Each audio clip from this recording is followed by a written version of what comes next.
जय मां ललितांबिका। कैसे हैं आप सभी? मैं उम्मीद करता हूं आप सभी स्वस्थ होंगे और आनंदित होंगे। भगवती जगदम्बा की कृपा आप और आपके संपूर्ण परिवार पर निरंतर बरस रही होगी। तो आज जो हम जानकारी लेके आए हैं वो ऐसी जानकारी है जिसको करने से आपकी समस्त परेशानियां दूर होंगी और सभी देवी देवताओं की कृपा आपको प्राप्त होगी। आपके सारे कार्य बनेंगे। यदि घर में बहुत समय से कोई बीमारी चली आ रही है तो उसमें भी आराम लगेगा और जो काम धंधे हैं वो भी खुलेंगे।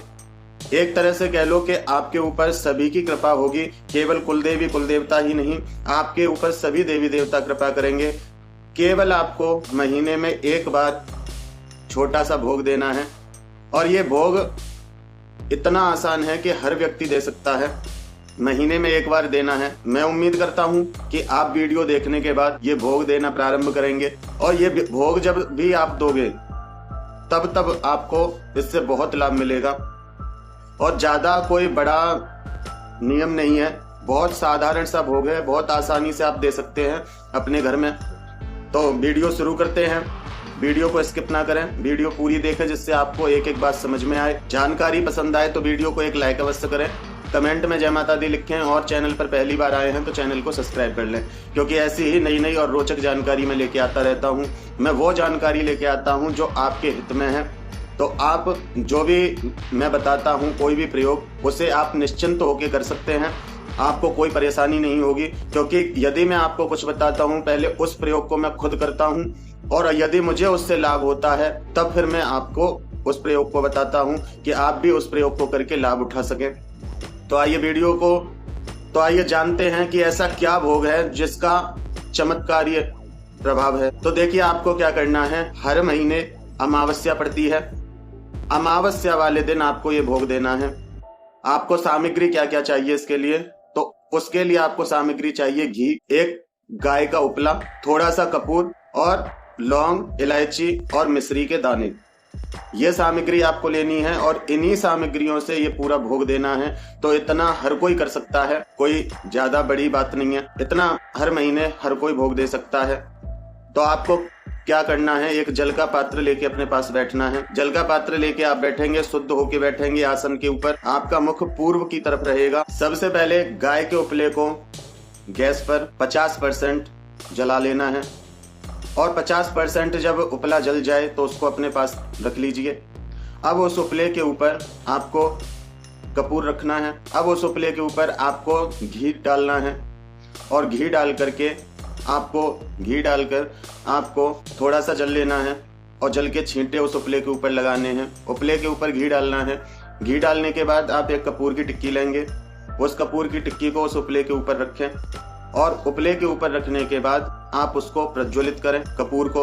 और कपूर को प्रज्वलित करने के बाद आपको 2 लौंग, 1 इलायची, 1 मिश्री का दाना लेना है और सबसे पहले आपको वो 2 लौंग और 1 इलायची, 1 मिश्री का दाना हाथ में लेकर 11 बार बोलना है, ओम स्थान देवताभ्यो नमः, ओम स्थान देवताभ्यो नमः। इस प्रकार से आपको 11 बार बोलना है और 11 बार बोलने के बाद आप उस कपूर के ऊपर वो 2 लौंग और 1 इलायची और वो मिश्री का दाना चढ़ा दीजिए। ये आपके स्थान देवता का भोग हो गया। जहां आप रहते हैं वहां भी शक्तियां विद्यमान होती हैं। उस गांव की शक्तियां, उस शहर की शक्तियां, खेड़ा बादशाह आदि बहुत सारी शक्तियां विराजमान होती हैं। आपके घर के भी जो देव होते हैं वो भी वहां विराजमान होते हैं, क्योंकि हर स्थान के देव अलग होते हैं।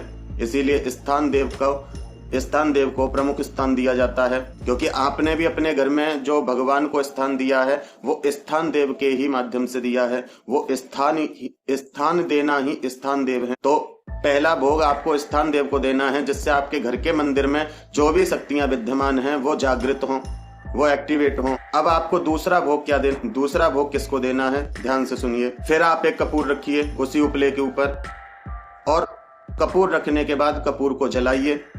2 लौंग, 1 इलायची, 1 मिश्री का दाना हाथ में लीजिए।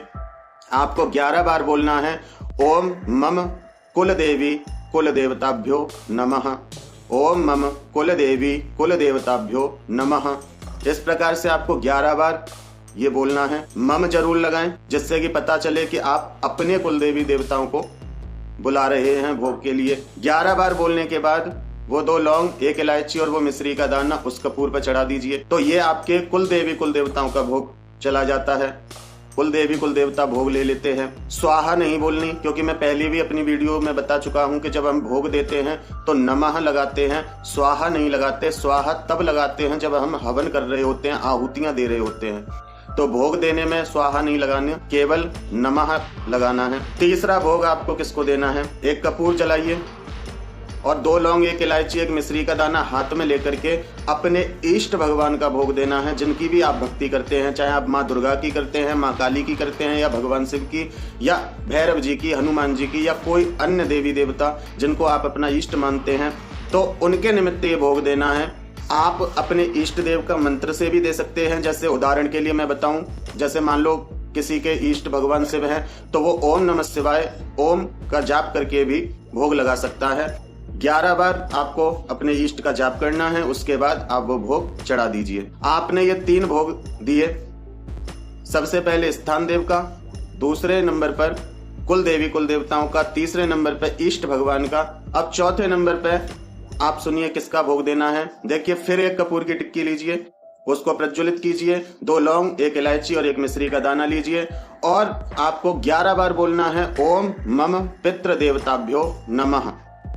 11 बार जाप करने के बाद आप वो 2 लौंग, 1 इलायची, मिश्री का दाना उस कपूर पर चढ़ा दीजिए। फिर इसके बाद आपको एक कपूर और जलाना है, उसको प्रज्वलित कीजिए, 2 लौंग, 1 इलायची, 1 मिश्री का दाना फिर लीजिए, हाथ में रख के फिर आपको बोलना है ओम सर्वेभ्यो देवेभ्यो नमः। तो सर्व देवेभ्यो में सभी देवी देवता आ जाते हैं, जिनको आप जानते भी नहीं और जिनको आप जानते हैं। 33 कोट देवी देवता आपके इस मंत्र में आ जाते हैं। तो फिर आप भोग लगा दीजिए कपूर पे। अब ये 5 भोग आपने दिए, 5 भोग देने के बाद थोड़ा सा जल लीजिए और 3 बार उस अग्नि के चारों तरफ आपको घुमाना है। ओम सर्वेभ्यो देवेभ्यो जलम आचमनीयम समर्पयामि। 3 बार आपको ऐसे बोलना है और वो जल छोड़ देना है। और छोड़ने के बाद अग्नि के ऊपर 3 बार छींटे लगाने हैं जल के। तो ये आपका भोग कंप्लीट होता है। केवल आपको महीने में 1 बार अमावस्या को ये भोग देना होता है और इसी भोग से आपके सारे काम कार्य बनते हैं, आपके सभी काम धंधे सुचारू रूप से चलते हैं, सभी देवी देवताओं की कृपा आपको प्राप्त होती है, आपके चारों तरफ एक सुरक्षा कवच बन जाता है और सभी आपके ऊपर कृपा करते हैं। तो मैं उम्मीद करता हूं कि आपको जानकारी पसंद आई होगी। फिर मिलते हैं एक ऐसी ही नई जानकारी के साथ। अपना और अपने परिवार का ध्यान रखें। जय माता दी, जय मां ललितांबिका।